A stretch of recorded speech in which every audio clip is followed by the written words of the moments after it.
Você já se perguntou por que Jesus, momentos antes de morrer na cruz, não gritou palavras de desespero ou de súplica por socorro, mas sim proclamou com autoridade: "Está consumado"?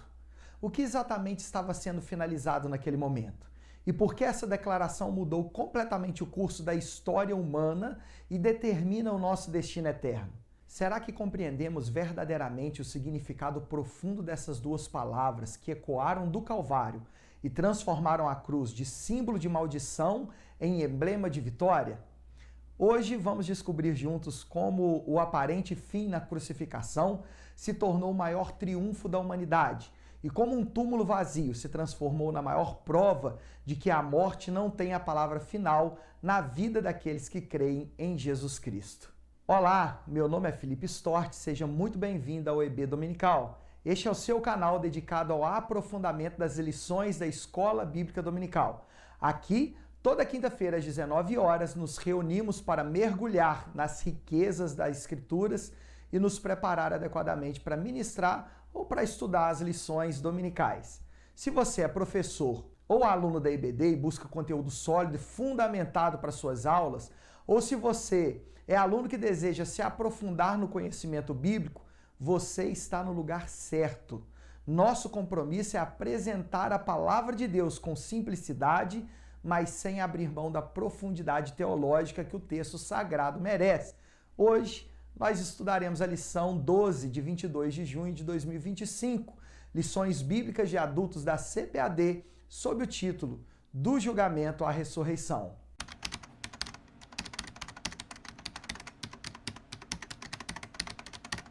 Antes de prosseguirmos com a nossa aula, preciso fazer um pedido muito importante para você. Se este conteúdo tem sido útil para a sua preparação como professor de EBD ou para o seu crescimento espiritual como aluno, por favor, inscreva-se no nosso canal e ative as notificações. Isso é fundamental porque o YouTube só recomenda os nossos vídeos para mais pessoas quando percebe que há engajamento real da nossa comunidade. Isso significa que a sua inscrição, o seu like, não são apenas números, mas são instrumentos que Deus usa para alcançar outros professores e alunos que, assim como você, desejam se aprofundar no estudo da palavra de Deus. Deixe também um comentário contando sua experiência. Você é professor ou aluno da EBD? De qual cidade você está me assistindo? Qual é a sua maior dificuldade no ensino ou no estudo das lições? Sua participação nos ajuda a criar conteúdo cada vez mais direcionado às suas necessidades reais. Lembre-se, quando você engaja com o nosso canal, você está participando ativamente da expansão do reino de Deus através do ensino bíblico de qualidade. Vamos então à introdução da nossa aula de hoje. Introdução. A lição de hoje nos conduz ao clímax da missão terrena de Cristo, do julgamento à ressurreição. Estudaremos os eventos que constituem o coração do cristianismo, a paixão, morte e ressurreição de Jesus. Estes não são eventos isolados na história, mas o cumprimento meticuloso do plano eterno de Deus para a redenção da humanidade. Cada detalhe, desde a traição de Judas até o túmulo vazio, revela a soberania divina operando através das circunstâncias mais adversas. A declaração "está consumado" não representa uma rendição, mas uma proclamação triunfante. No grego original, tetelestai era usado para comerciantes para indicar que uma dívida havia sido quitada completamente. Jesus não estava apenas morrendo, estava pagando integralmente o preço do nosso pecado. A cruz, símbolo romano de maldição e vergonha, transformou-se no maior emblema de esperança da humanidade. E a ressurreição, evento historicamente verificável, confirma que a morte não teve a palavra final. Cristo venceu o nosso maior inimigo, oferecendo-nos vida eterna através da fé. Hoje descobriremos como estes eventos mudaram para sempre o destino da humanidade e fundamentam nossa esperança cristã. Muito bem, aí a nossa introdução, mostrando então que nós vamos hoje percorrer um caminho, desde o julgamento até a ressurreição de Jesus, que é, na verdade, o clímax da missão terrena de Cristo. Tudo aquilo que Jesus veio fazer é consumado na sua morte e a ressurreição de Jesus, ela é, vamos dizer assim, o ápice da redenção humana. Aliás, se Cristo não ressuscita, Paulo vai dizer que é vã a nossa fé. Então nós vamos falar hoje do julgamento a ressurreição de Cristo. Fique conosco aí, você não vai se arrepender. O primeiro tópico tem por título a prisão e a condenação de Jesus. Primeiro subtópico, a prisão. A prisão de Jesus marca o início da consumação do plano divino, após sua oração sacerdotal, no capítulo 17, e o preparo dos discípulos, no capítulo 18, Jesus atravessa o ribeiro de Cedron, simbolicamente significativo, pois foi o mesmo vale que Davi atravessou quando fugia de Absalão, seu filho rebelde, segundo Samuel 15, 23. O Getsêmani, cujo nome significa prensa de azeite, torna-se profeticamente apropriado. Assim como azeitonas eram prensadas para extrair óleo precioso, Jesus seria prensado pela angústia para produzir nossa salvação. Este jardim era um local habitual de oração para Jesus e seus discípulos, demonstrando que Judas conhecia bem os hábitos do mestre. A traição de Judas com um beijo revela a perversidade do pecado.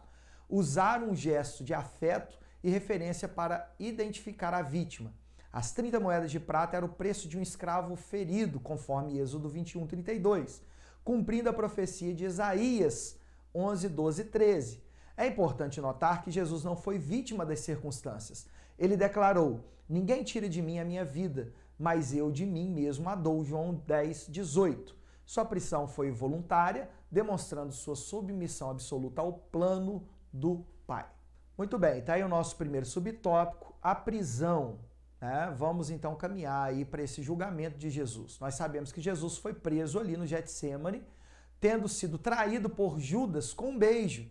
Uma forma bem traiçoeira de trair alguém, né? Porque o beijo revela intimidade, revela amizade, e Judas assim trai Jesus. Bom, conforme ficou aparente em nosso comentário, há uma conexão entre Davi e Jesus num momento de angústia profunda. Davi fugia de Absalão e Jesus foi traído por Judas, um dos seus discípulos, a quem ele mesmo chama de amigo. Ambos, tanto Davi quanto Jesus, passaram nesse momento de angústia pelo mesmo lugar, o ribeiro de Cedron. A palavra de Deus no segundo livro de Samuel, capítulo 15, versículo 23, revela para nós o seguinte: e toda a terra chorava a grandes vozes, passando todo o povo. Também o rei passou o ribeiro de Cedron, e passou todo o povo na direção do caminho do deserto. Agora veja a conexão em João capítulo 18, versículo 1. Tendo Jesus dito isso, saiu com os seus discípulos para além do ribeiro de Cedron, onde havia um horto no qual ele entrou com seus discípulos. Que interessante, não é? Davi tinha fugido de Absalão porque este estava tomando Jerusalém, momento de angústia. Jesus acabara de dizer sobre a sua morte, que haveria um que iria traí-lo.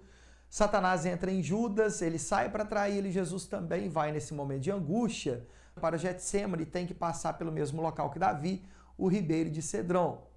No Getsêmani, o seu nome no original significa prensa de azeite. Ali Jesus foi prensado. Conforme o profeta Isaías profetiza a respeito de Jesus, ele foi moído pelas nossas iniquidades, não é? Ali Jesus foi prensado, realmente sentiu uma dor terrível, tanto que na sua oração ele chega a suar gotas de sangue. Vamos ao subtópico 2, o interrogatório. O interrogatório diante de Pilatos revela a complexidade política e religiosa da situação. Os líderes judeus que detinham autoridade religiosa precisavam da sanção romana para execuções, pois Roma havia retirado do Sinédrio o direito de aplicar a pena capital. Pilatos, experiente administrador romano, imediatamente percebeu que se tratava de uma questão religiosa interna. Sua tentativa de devolver o caso aos judeus demonstra sua relutância em se envolver. Contudo, os líderes judeus astutamente transformaram a acusação religiosa em política, alegando que Jesus se declarava rei, o que configuraria traição contra César. A escolha entre Jesus e Barrabás é profundamente simbólica. Barrabás era um revolucionário envolvido em sedição e homicídio. Seu nome significa filho do pai, Bar-Abás, criando um contraste irônico. O povo escolheu o falso filho do pai em detrimento do verdadeiro filho do Pai Celestial. Essa escolha reflete a natureza humana decaída. Preferimos nossa própria justiça rebelde à justiça divina oferecida em Cristo. Perceba então, no interrogatório de Jesus há uma expertise dos judeus, porque estes levam até Roma o caso, uma vez que os judeus não tinham autonomia de aplicar a pena capital naquele momento em que estava sob domínio romano.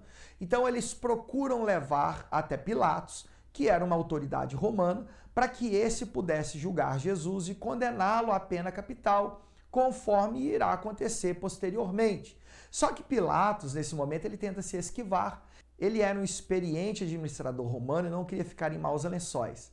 Pilatos, então, tentando se esquivar de impor pena a Jesus, ele tenta devolver Jesus aos judeus. Mas os judeus, eles têm uma maneira astuta de lidar com a questão.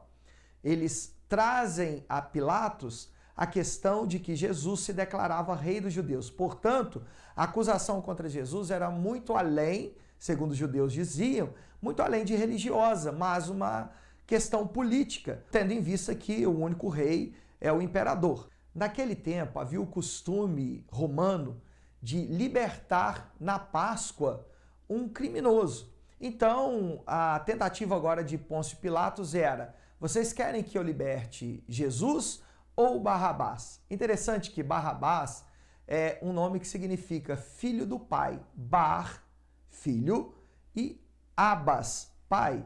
Interessante que Barrabás ele acaba fazendo um trocadilho, porque eles preferem esse falso filho do pai, filho de Deus, no lugar de Jesus, o verdadeiro filho de Deus. No entanto, a história vai nos ensinar que Barrabás é tão criminoso quanto você e eu. Nós tivemos a nossa pena substituída. Jesus, ao morrer na cruz do Calvário, troca o meu pecado pela sua justiça, assim como trocou o pecado de Barrabás pela sua justiça, caso Barrabás entregasse sua vida a Cristo. Vamos ao terceiro subtópico, a condenação. O açoitamento romano, flagelácio, era uma tortura brutal que frequentemente matava a vítima antes mesmo da crucificação. O flagrum tinha tiras de couro com pedaços de osso, metal ou pedra que dilaceravam a carne. Jesus suportou essa agonia como parte do cumprimento de Isaías 53:5. Pelas suas pisaduras fomos sarados. Coroa de espinhos não era apenas um escárnio, era uma paródia cruel da realeza divina.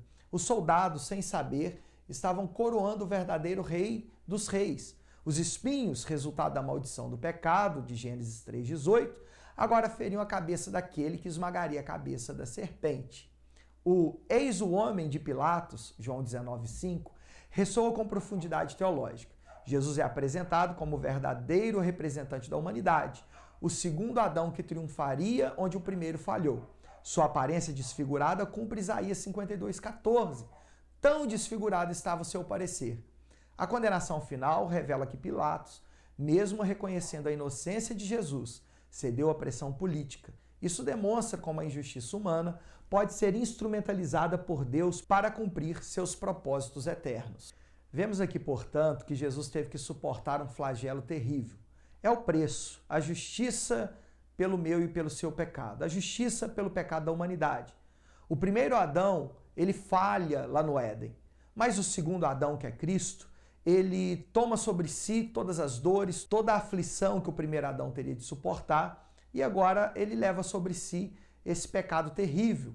A morte de Jesus foi substitutiva, ou seja, na cruz do Calvário, Jesus toma sobre si o meu pecado, e aquele que recebe a Cristo como Senhor da sua vida, a ele é imputado a justiça de Cristo. Portanto, nós somos justificados pela fé. Agora, o engraçado é que quando Jesus foi ser penalizado, aqueles soldados romanos, sem ter noção do que estavam fazendo, estavam de maneira profética demonstrando o que aconteceria com Jesus. Ele usa uma coroa de espinhos, mas que será trocada por uma coroa real por Deus. Ele é colocado sobre Cristo um manto para dizer que ele era um rei, mas e ali estavam, na verdade, zombando de Jesus, quando na verdade a sua realeza é destacada em todo o Novo Testamento. Aquela ação, portanto, dos soldados nada mais era de uma paródia que se tornou uma realidade profética. Pilatos apresenta Jesus e diz: eis o homem, ou eis aí o homem, representando Jesus como o verdadeiro representante da humanidade. Ele é o segundo Adão. Adão, lá no Éden, é o representante federativo de uma raça. Nós recebemos a penalidade de Adão mesmo não tendo pecado. Ou, de outra forma dizendo, nós pecamos em Adão. Talvez você pense, eu não merecia a imputação do pecado de Adão, mas você também não merecia a justiça ou a imputação da justiça de Cristo. Adão era o representante federativo de uma raça. Jesus é o representante da humanidade, de todo aquele que o recebe.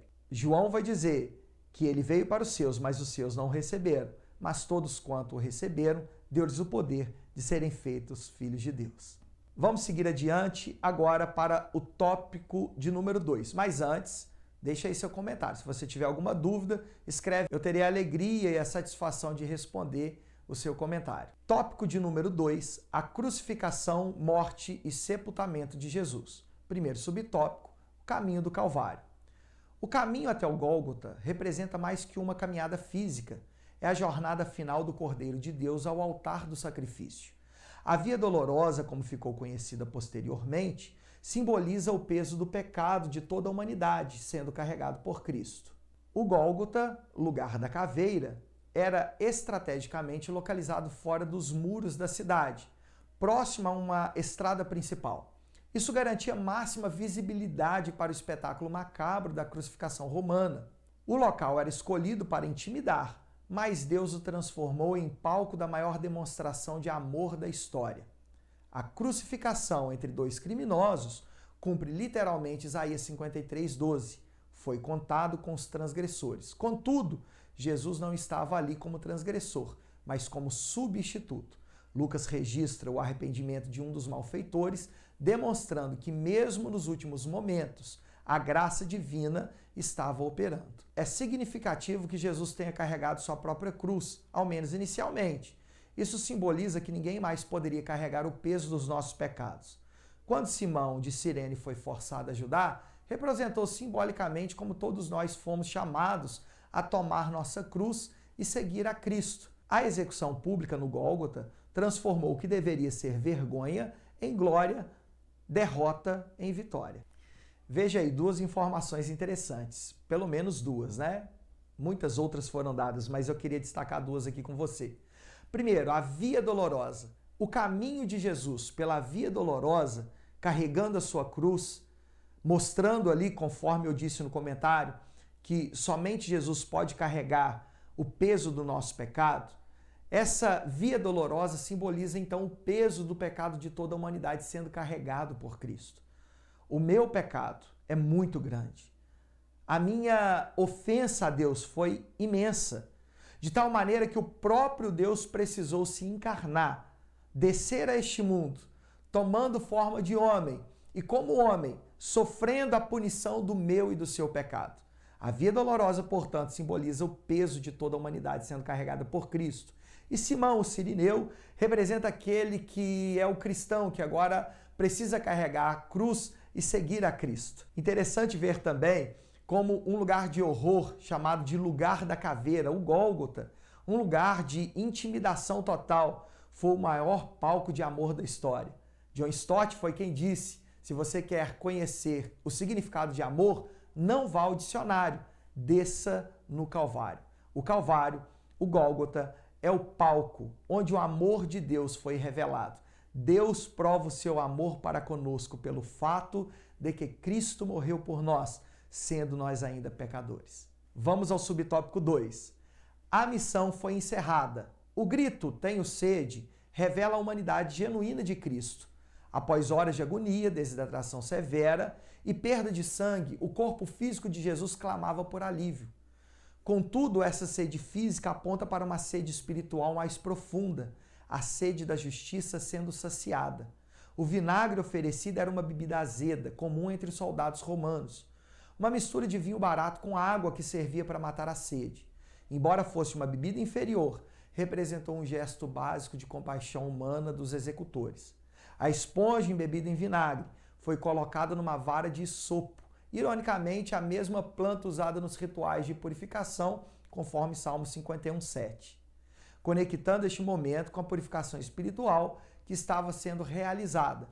Esse ato simples dos soldados cumpriu involuntariamente a profecia do Salmo 69:21.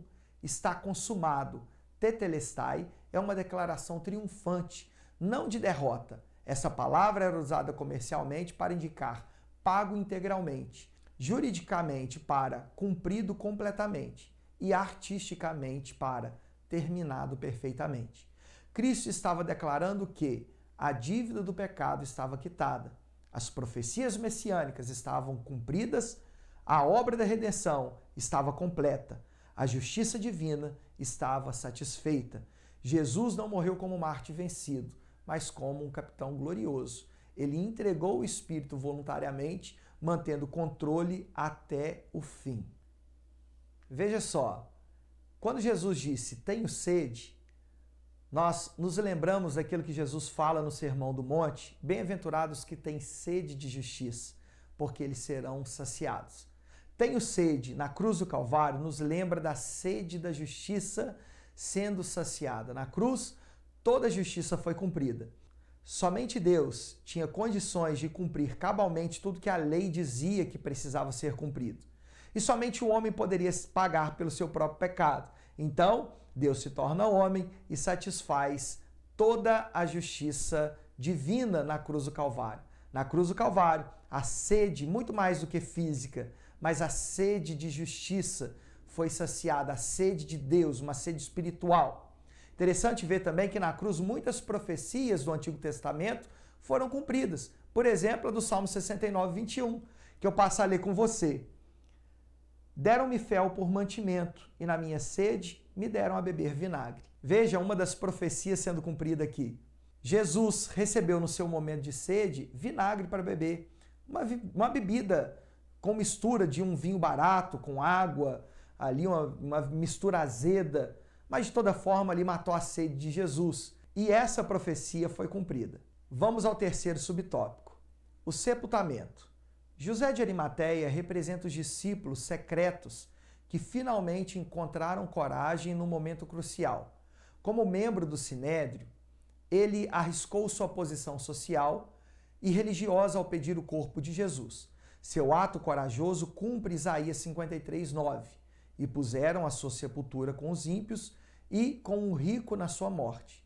O sepultamento apressado devido ao início do sábado judaico e a proximidade da Páscoa não era coincidência.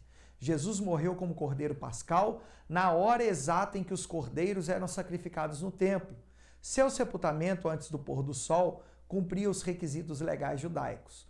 Nicodemos, que anteriormente procurou Jesus na noite, agora aparece publicamente com 100 libras de mirra e aloés, uma quantidade real apropriada para sepultar um rei.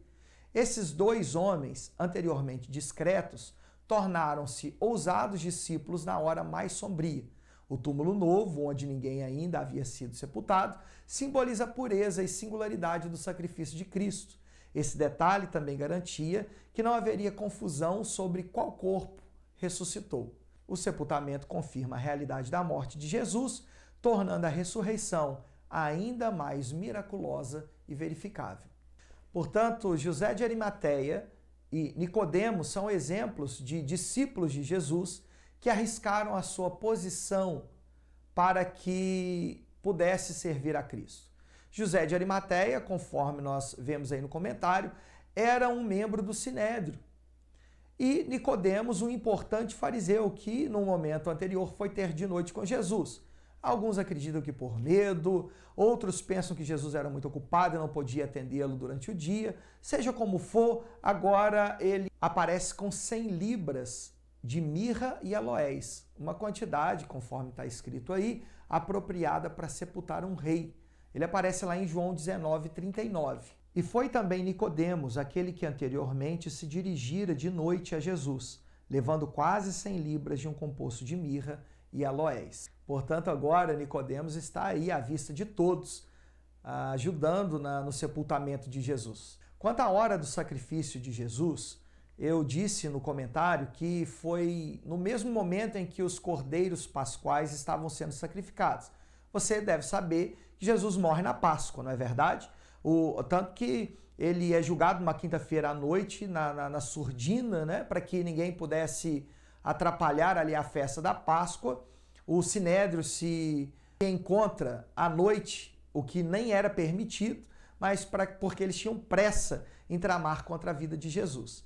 Mas se você observar, Êxodo capítulo 12, versículo de número 6, diz o seguinte: E o guardareis até ao 14º dia deste mês, e todo o ajuntamento da congregação de Israel o sacrificará à tarde. Agora compare essa ordenança de sacrificar o cordeiro pascal à tarde com Marcos capítulo 15, versículo 34 até o 37.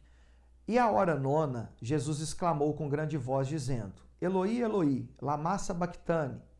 Isso traduzido é: Deus meu, por que me desamparaste?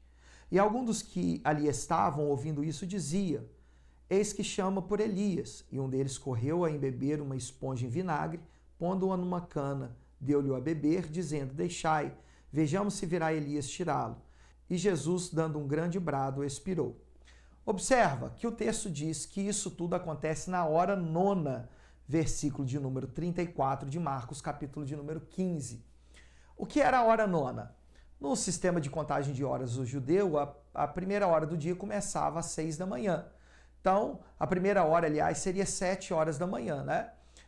A hora nona seria, você precisa de contar 6 horas da manhã mais 9, 6 mais 9, 15, portanto, 3 da tarde. Às 3 horas da tarde, Jesus expirou, Jesus morreu na cruz do Calvário.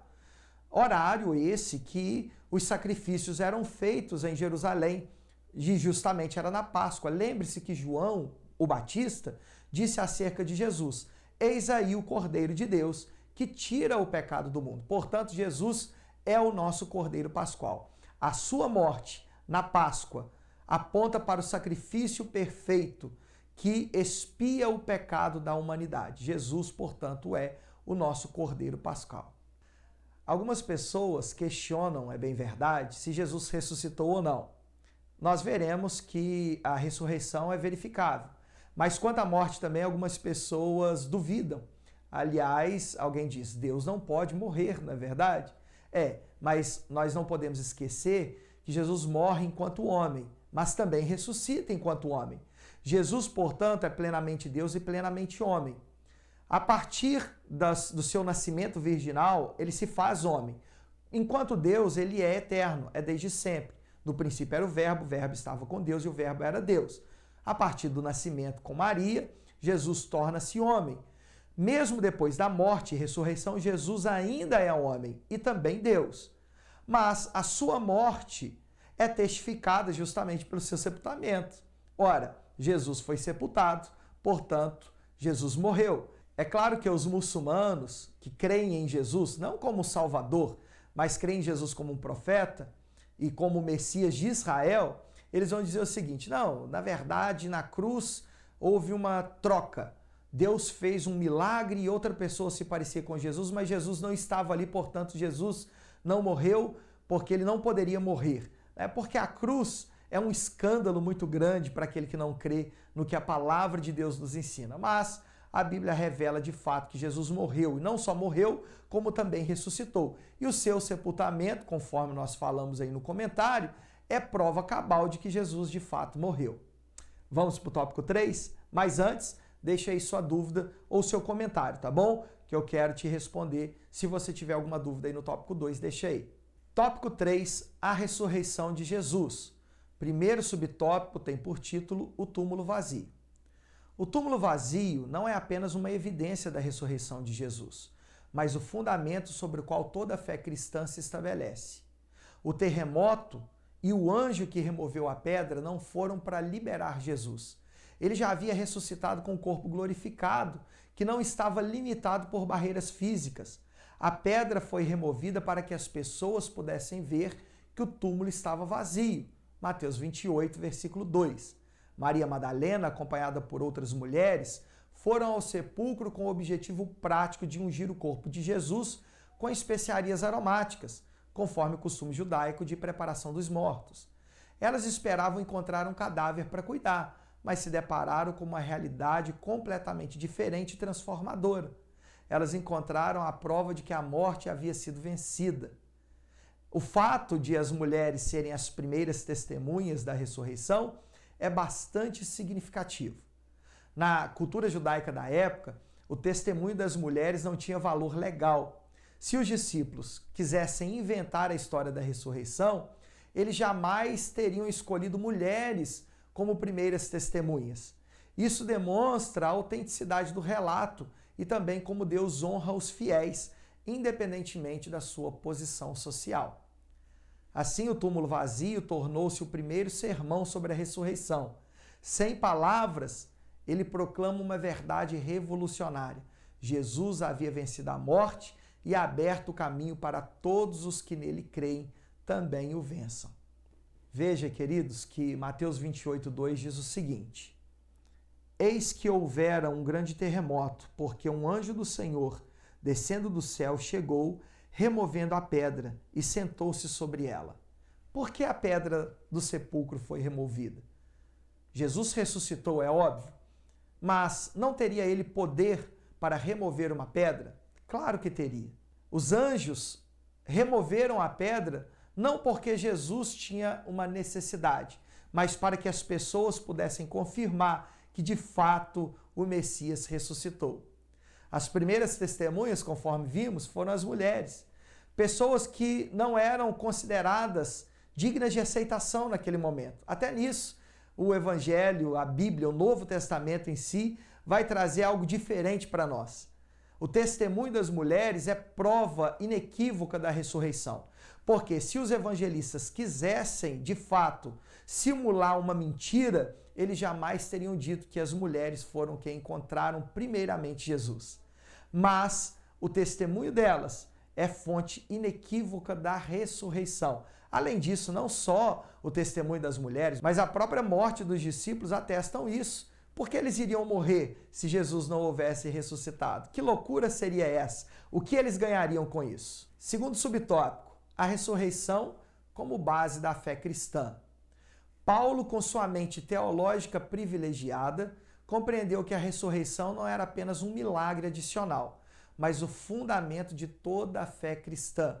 Veja o que ele diz em 1 Coríntios, capítulo 15, versículo 12 a 14. Ora, se prega que Cristo ressuscitou dos mortos, como dizem alguns dentre vós que não há ressurreição de mortos? E se não há ressurreição de mortos, também Cristo não ressuscitou. E se Cristo não ressuscitou, logo é vã a nossa pregação e também a vossa fé. Então Paulo argumenta que se Cristo não ressuscitou, não faz sentido a nossa pregação. Ela é vazia, inútil. A primeira razão para crermos na ressurreição são as próprias palavras de Jesus. Ele mesmo havia predito a sua morte e sua ressurreição múltiplas vezes. Lembre-se, ele disse aos discípulos, desde João capítulo 13, naquele momento da última ceia, não é verdade? Ele havia aberto o jogo aos discípulos e eles até ficaram ali confusos e ansiosos, e Jesus começa a confortar o coração deles em João 14. Não se turbe o vosso coração, credes em Deus, crede também em mim. Na casa de meu pai há muitas moradas, se não fosse assim, eu vô-lo teria dito. As palavras de Jesus, portanto, não são palavras vãs, não são promessas furadas ou declarações proféticas que não se cumpririam, mas ele cumpre tudo o que promete. E isso demonstra a sua natureza divina e a sua autoridade sobre a vida e sobre a morte. Essa é a primeira razão para crermos na ressurreição de Jesus. Ele a predisse. A segunda razão é o testemunho ocular de Pedro e de João. Estes não eram homens crédulos ou fantasiosos, mas pescadores práticos e realistas. Quando eles verificaram o túmulo vazio e viram os lençóis deixados de forma ordenada, compreenderam que algo sobrenatural havia acontecido. Lembre-se que João e Pedro foram os que correram até o sepulcro. João é aquele que corre mais rápido, mas Pedro é o que entram lá. Eles não eram qualquer pessoas, não eram pessoas iludidas, pessoas malucas. Eram pescadores que eram centrados e eles viram o túmulo vazio. Além disso, eles encontraram ali os lençóis dobrados. Tem-se especulado sobre o que significa ser esse lençol dobrado. Alguns vão dizer que era uma tradição judaica, em que quando alguém se levantava da mesa e deixasse o lençol dobrado, era sinal de que voltaria e fazia uma conexão com a volta de Jesus, mas isso é algo mais fantasioso e não existe nada que comprove isso de fato, não há nenhum documento que comprove isso. É mais provável que Jesus tenha o interesse de demonstrar que um ladrão teria deixado aquilo tudo bagunçado se alguém tivesse de roubar o corpo de Jesus. Os lençóis dobrados significa que ele não teve pressa, ele fez tudo com muito cuidado, tudo com muito zelo. É uma prova inequívoca da ressurreição de Jesus. Maria Madalena teve o privilégio único de ser a primeira pessoa a ver Jesus ressurreto. Seu encontro com Cristo glorificado transformou seu lamento em alegria, sua desesperança em fé renovada. Ela tornou-se a primeira evangelista da ressurreição, levando as boas novas aos discípulos. Portanto, nós vemos aqui, irmãos, as bases para nós crermos na ressurreição de Jesus. Primeiro, Jesus disse que ressuscitaria. Segundo, os discípulos testemunharam disso. O testemunho das mulheres e, por fim, a morte dos apóstolos seria razão suficiente para nós crermos na ressurreição de Jesus. Vamos agora, portanto, para o subtópico número 3, o Cristo ressurreto quebra a incredulidade. A incredulidade dos discípulos após ouvirem sobre a ressurreição é compreensível e até esperada. Eles haviam visto seu mestre morrer de forma brutal e pública. Veja só, então a incredulidade seria até natural, porque os discípulos viram Jesus morrer de forma brutal e pública. Naturalmente, eles ficariam amedrontados, inseguros. Quando Jesus morre, talvez tenha morrido o sonho dos discípulos. Porém, Jesus, em sua misericórdia, não os abandonou em sua dúvida. Quando Jesus aparece no meio deles dizendo, Pai seja convosco, ele não apenas os cumprimentou, mas declarou o resultado de sua obra redentora. A paz entre Deus e os homens havia sido estabelecida através de sua morte e ressurreição. Jesus nunca abandona a gente na nossa dúvida. É natural e ele sabe das nossas inseguranças que nós somos pessoas assim, cheias de medo, cheias de dúvidas, mas Jesus se compadece de nós. Assim como ele chega para os discípulos e diz, Pai seja convosco, Jesus está pronto a compreender as nossas dúvidas e com misericórdia nos abraçar também. A paz que Jesus se referia não era apenas a ausência de conflito, mas a restauração completa do relacionamento entre o Criador e a sua criação. Antes de nós entregarmos a vida a Cristo, a Bíblia nos ensina que somos chamados de filhos da ira. No entanto, Jesus é a paz entre Deus e os homens. Jesus, ele cessa a ira, ele cessa a guerra. A sua morte é expiatória, derruba a ira de Deus. Cumpre a justiça de Deus na pessoa bendita de Cristo, que na cruz do Calvário se torna maldito por mim e por você. Então, na cruz, nós recebemos paz, porque na cruz a justiça de Cristo nos é imputada, e Paulo vai dizer em Romanos 5:1, sendo, pois, justificados mediante a fé, tendes paz com Deus. Jesus veio buscar e salvar o que se havia perdido. O homem perdeu a conexão com o Pai. O homem está em guerra com Deus. Mas o homem que entrega a sua vida a Cristo encontra paz, não ausência de conflito, mas um relacionamento harmonioso com Deus e não está mais debaixo da ira divina. As múltiplas aparições de Jesus após a ressurreição serviam para estabelecer a realidade do evento, além de qualquer dúvida razoável. Ele não apareceu apenas uma vez ou para uma única pessoa, mas repetidas vezes e para grupos diferentes. Isso elimina a possibilidade de alucinação coletiva ou ilusão. Muitas pessoas dizem que ali houve uma alucinação coletiva, as pessoas queriam crer que Jesus tinha ressuscitado e começaram a enxergar coisas. Só que Jesus apareceu para pessoas diferentes, em lugares diferentes. É diferente de você pensar que Jesus apareceu para um monte de gente no mesmo momento. Não, Jesus aparece para os 12, Jesus aparece separadamente para Maria Madalena, Jesus aparece para os discípulos no caminho de Emaús, e não eram os 12, Jesus aparece na praia para os 12, e ali assa pão, assa peixe ali com eles, come, restaura Pedro. Portanto, não se trata de uma alucinação coletiva. O próprio apóstolo Paulo vai dizer que mais de 500 pessoas, Jesus apareceu a elas e elas, a maioria ainda estava viva naquele momento em que Paulo dizia aos coríntios, e isso poderia ser comprovado, poderia ser verificável. A nossa fé não é uma fé irracional, mas uma fé verificável. Além disso, o milagre da pesca abundante registrado em João 21 demonstra que o Jesus ressurreto mantinha todo o poder sobre a criação. Ele não era um fantasma ou uma aparição, mas o mesmo Jesus que havia realizado milagres durante o seu ministério terreno, só que agora com o corpo glorificado. A transformação na vida dos discípulos, após verem Jesus ressurreto, é uma das maiores evidências da ressurreição. Homens que fugiram durante a crucificação tornaram-se corajosos pregadores, que enfrentaram perseguição e morte por sua fé. Somente o encontro real com Cristo vivo poderia causar tamanha transformação. É como eu havia dito antes, a própria coragem dos discípulos de testemunhar de Jesus depois da sua morte, de dizer que ele estava vivo e isso custar a morte dos discípulos, o martírio dos discípulos, isso é prova incontestável de que Cristo de fato havia ressuscitado.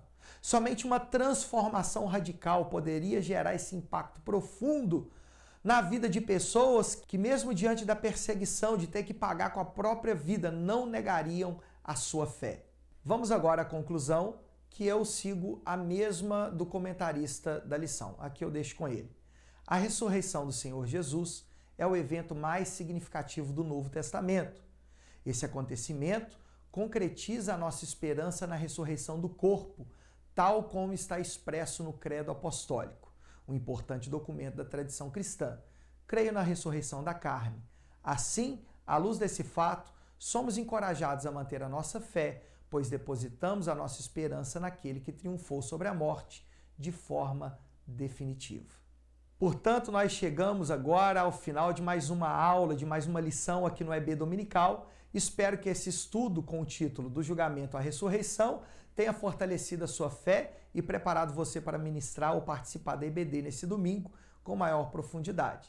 Quero dizer a você que se esse conteúdo foi útil para a sua preparação, não se esqueça de deixar seu like, isso ajuda o YouTube a entender que esse material é relevante para outros professores e alunos da Escola Bíblica Dominical que também querem se preparar aí, tá bom? Também compartilhe o vídeo com outros membros da sua igreja, com o seu pastor, com aqueles que têm responsabilidade de maneira geral no ensino da igreja, em especial o ensino da EBD. Quanto mais pessoas estiverem bem preparadas, mais rica será a sua experiência de aprendizado no domingo. Se você ainda não é inscrito no canal, clique aí no botão de se inscrever e ative as notificações. Lembre-se, toda quinta-feira às 19 horas temos um novo comentário da lição que será estudado no domingo seguinte. Não perca essa oportunidade de estar sempre preparado e não se esqueça, a ressurreição de Jesus não é apenas um fato histórico para estudarmos, mas uma realidade presente que deve transformar a nossa vida diária,